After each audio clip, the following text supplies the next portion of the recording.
আমরা বিভিন্ন জায়গাতে যে তথ্যপত্র পেয়েছি, যে সমস্ত কয়েক শত ঘটনা ঘটেছে বিভিন্ন ধরনের হামলা মামলা, এর মধ্যে প্রথম আলোতে আসছে, আপনারা দেখবেন হয়তো, যে বিদ্রোহী প্রার্থীর সমর্থককে পিটিয়ে হত্যা, অভিযোগ স্বেচ্ছাসেবক দলের নেতার বিরুদ্ধে। এই নির্বাচনের পরিঘটনাটি ঘটেছে, যেটি আসছে আমাদের কাছে, এই সমস্ত তথ্যগুলো আছে। এছাড়াও আরেকটি হত্যাকাণ্ড ঘটেছে, সেটি হচ্ছে মুন্সিগঞ্জে বাগেরহাটের নির্বাচন পরবর্তী সহিংসতা বিএনপির বিদ্রোহী প্রার্থীর সমর্থক নিহত এবং তাদের নেতার ধারায় সেটা ঘটনা ঘটেছে।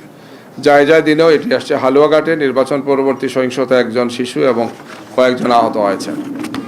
এছাড়া এই ধরনের নিহতের ঘটনায় একজন ছেলের সুখে মায়ের মৃত্যু পত্রিকায় আসছে, যে ফেনীর জেলার দাগনভূঞা উপজেলায় সিলোনিয়া বাজারে গতকাল যুবদলের সন্ত্রাসীদের হামলায় আহত জামাত কর্মী দুলালের মা স্ট্রোক করে তিনি ইন্তেকাল করেন।